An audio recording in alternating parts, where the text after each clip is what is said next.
Welcome to Goldfish on Games, where today we're going to be going fast, but not too fast, as we check out Sonic the Hedgehog for the Master System.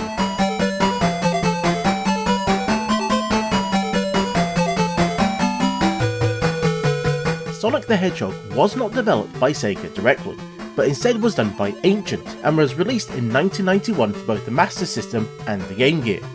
It was released just 5 months after its bigger Mega Drive brother. Being later in the Master System's life, the box art and design was pretty much locked down by this point, which had moved on from that simplistic art with the white grid to this more detailed style on a white grid. But it seems they still couldn't move away from that old style info box on the back of the boxes, as it says it has 6 rounds, it's 1 player and supports both the control pad and the stick. Inside the box we have no real surprises, as we get the cart with the brown label, and we get this very blue booklet, which opens up with this great bit of 90s attitude. Dr. Ivo Robotnik, the mad scientist, is snatching the innocent animals and turning them into evil robots. Only one tough dude can put an end to the demented scientist's fiendish scheme. It's Sonic, the real cool hedgehog with the spiked haircut and power sneakers that give him super speed. Now the last bit of that might be a little bit of an exaggeration, as we'll see when we get into the game. But the rest of the booklet does go into great detail on the game itself, letting you know about the monitors that you can break to get your upgrades, or to the end of level goals. I do really like the fact that they have pictures of the various badniks with their names that they use to fill up the pages. It's a real nice touch. But let's get this booted up and see if that manual was needed.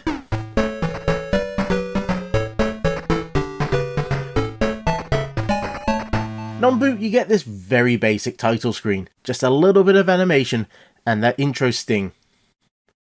And there was actually a time when this screen wasn't always welcome, as the Master System 2 had this game built in, and if it didn't recognise the cart, then instead of getting that, you would get Sonic. But moving past the title screen, we get to see the first real difference.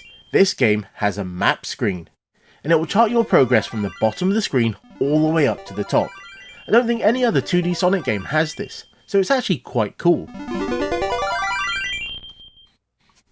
Now we start with, unsurprisingly, Green Hill Zone, which has a very simple first act, with it literally just going from left to right. Which is useful as there's a few things that we need to cover early on. There's no loops anywhere in this game, and if you get hit, you will lose all your rings and you can't collect any of them again. So if you have 1 or 50, it makes no real difference to getting hit. But having more rings are useful in other ways, like get 100 and you'll get an extra life. The game itself is also a lot slower than the Mega Drive game, and even slower if you happen to be playing the PAL version. They were still not porting games correctly at that point. There are technically speed shoes in this game, though I've only ever found one instance of it, and it is pretty much on the first level. I've not found another set anywhere else in the game. If you know of other instances of them, I'd love to hear about it. The end result of this is that the game plays more like a classic platformer from the 8-bit days, as there's really just one route to the exit. There is a few little side bits that you can go to get extra lives and such, but really the difficulty comes from the platforming. So don't come to this game thinking it's just a cut down version of the 16 bits, as outside a few similar acts there are actually 2 unique games. I'm not saying that this is a bad game at all, I'm a massive fan of it and I'll hopefully show you why. As things start to get a bit more interesting as you reach the second level, as you have this little cutscene that will make Sonic fall into this underground area, and you then have to work your way all the way back up to the top. Now if you actually spend a little extra time exploring, you might find a Chaos Emerald. This is actually one of the big differences between the games, as the Chaos Emeralds are actually hidden in the regular levels, and there's 1 per zone. So if you miss it, there is no chance of collecting it again if you finish the level. There are still bonus stages though, which you can get to trigger if you collect more than 50 rings and hit that end post.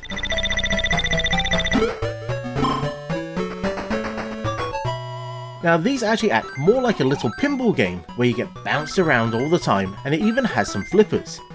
This actually predates the Mega Drive games getting flippers. So this game actually had a few firsts for the series. Now the main goal of the bonus stages are actually to collect the continue boxes, as this is the only way you can get a continue in the game. There's also normally an extra life in the level, and if you're quite good then you can also collect enough rings to get another extra life. So the bonus stages can be quite useful. But you do need to be careful as you actually are timed, and you need to get to the end goal if you want to keep what you've collected. The next zone is Bridge Zone, which is the first original zone in the game, and there are actually quite a few of these, as they didn't want to follow all the zones from the Mega Drive version, they wanted to do their own thing. This one has you going across these bridges, hence the name, across this huge river that has this really cool palette effect going on. And it even has these posts with a bit of physics in it that will launch you higher if you manage to get the timing right.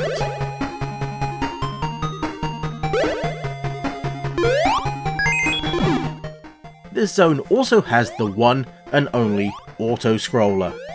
And like every other auto-scroller, it's not the best level really. Thankfully it's not too hard, but it is just a little bit annoying. Unlike the music, which is absolutely amazing. It was the musician that actually started Ancient, and formed the company around his family, and this was their very first game.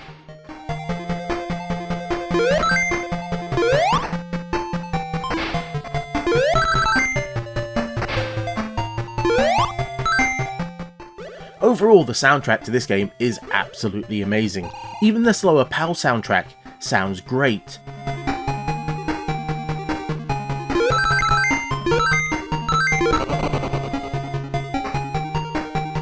And some of the songs I actually feel sound better slowed down a little bit, but that could be just my nostalgia talking here. Welcome to the Jungle Zone. We got bottomless pits. You can go anywhere you want, but you just gotta watch your step. It's the Jungle Zone. Jungle Zone. We're gonna bring you to your rings.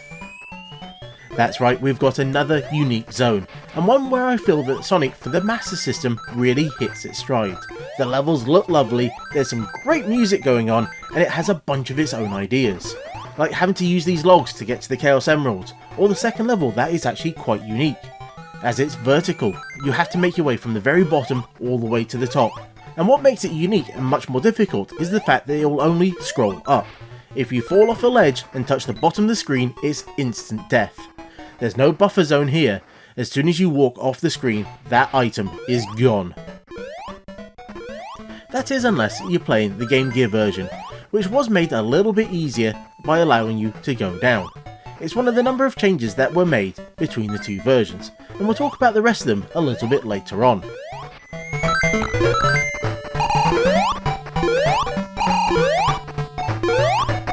Now going up is also repeated on the third act, where you have to work your way up to meet Robotnik. Thankfully you can actually fall while you're making your way up to him, though not once you're actually up there. Don't fall off those sides. I've not mentioned the boss fight so far, so this seems like a good time. The most important thing to know about the third act is there's no rings. So you have to make it all the way to that bad doctor, which can be quite a trek on some of the levels, and then fight him without taking a single hit. Shields don't carry over either from previous levels, so it is one hit and you're dead. So on the jungle level you have to make it all the way up to the top of the screen, then you have to have this fight. And in that fight you have to avoid touching the bombs that he drops, as well as trying to find that right moment to spin attack him. It is quite the hard level. The only slight respite is that there is normally an extra life on these levels, if you can find them. But lives are a one-shot deal. Once you've collected them, they do not respawn. So you can't just keep grinding away at a level. At some point, you will have to use those continues. Just about every single zone has you doing a bunch of platforming to get to Robotnik, who doesn't really go easy on you, and some of the designs are quite fiendish, particularly when you consider you have to play them perfectly, and sometimes you have no idea what to expect until he actually attacks. And it wouldn't be a 2D Sonic game without an underwater level, and on the 8-bits we take on the Labyrinth. which in many ways is a zone that's almost exactly like the Mega Drive version. As we have flowing water that sweeps you away, everything gets slower once you're underwater, and it also uses a neat palette swap trick when you're actually underwater, which is much nicer than that checkerboard effect that we had on the earlier levels.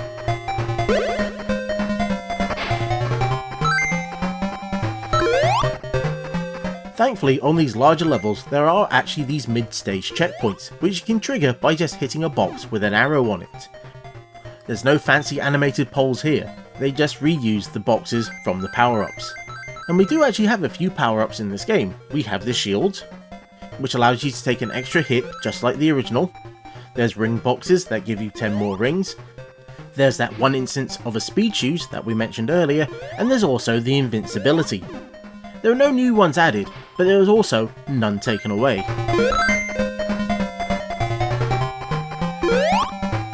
This level does highlight one of the major issues of this game, the slowdown. It can be quite in your face at times. Though I do feel the PAL version didn't have quite the dramatic frame rate drops, though that might be nostalgia talking. This zone as well also has one of the more evil Chaos Emeralds in the game, that you have to be invincible to be able to collect it, as it's set at the bottom of a set of spikes. That's evil, just evil.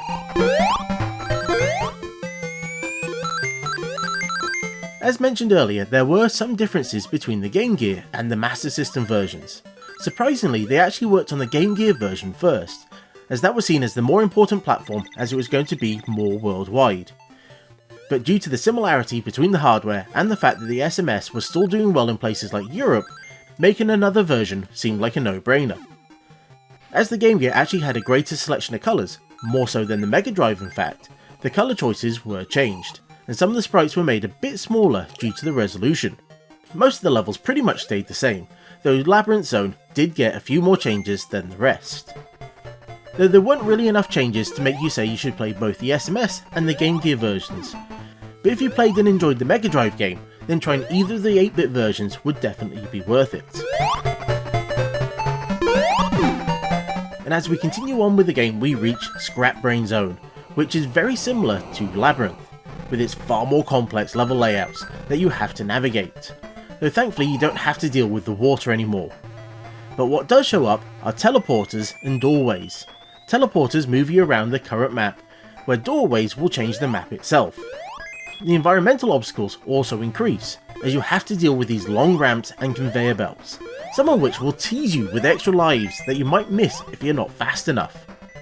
And as we've seen, Sonic can roll about, but only if you manage to build up a bit of speed first. There is no spin dash, as that won't show up till Sonic 2, but there's also much less areas in the game for you to really roll around. But it is also much less needed, as there's no breakable walls in this game. This isn't massively surprising, as both games were actually being worked on at the same time, and the Master System version had a much smaller team as well, even though it was made up of staff that had worked on various Sega games before. This zone actually switches things up a little bit, as on the second act there was actually no rings, where on the third act there are rings. But you don't actually get to fight Robotnik, instead it's just this massive great big route that you have to take all the way to the top of the screen. And when you get to him, well, he runs away. It's funny how Robotnik being that size can always seem to outrun Sonic. And after he teleports away, we're going to be going on to the last zone.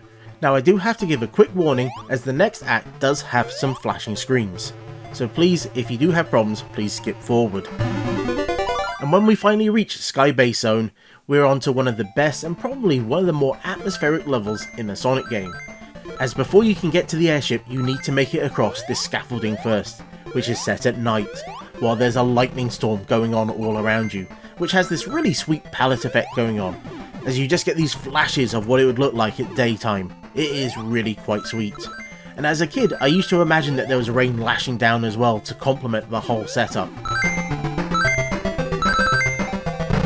And as you might expect, that lightning isn't just for show either, as it will form barriers that you have to avoid. This level also has no ground, so just one misstep or a well-timed attack by a badnik, and it's quickly game over. But finish this and you get to start the airship, which actually has quite a cool design.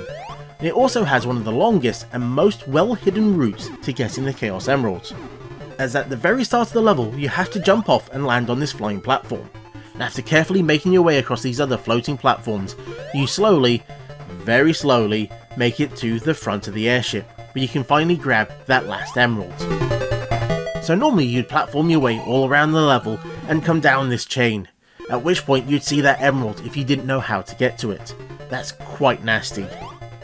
But the rest of the level itself isn't actually too hard, though it does feel more like a Mario 3 airship than a Sonic level. But go through that door and you'll hit your final encounter with Dr. Robotnik. Now, as with the Mega Drive version, there are actually 2 endings based on how many emeralds you collected. And that is pretty much it. It's not the longest or hardest Sonic game around, and outside a few of the bosses, most of the levels are pretty fair, and you can finish the game in an hour or so or two. Overall, I've always really enjoyed this game, and some of the levels I think might be more inventive than their Mega Drive cousin. Even with some of the better colour choices of the Game Gear version, I would still actually play the Master System one, as I think the greater screen resolution helps the game. The 8-bit Sonic games don't get quite as much love as the 16-bit ones from Sega. They do show up from time to time on collections, but more as hidden extras rather than taking centre stage themselves, which I think is a bit of a shame as they are quite unique in their own right. So until next time, I've been the Goldfish, that was a slightly slower Hedgehog, and this was Goldfish on Games.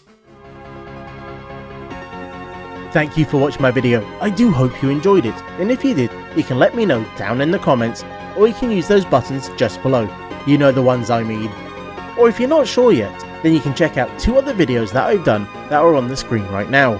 So thank you again, and I hope to see you soon.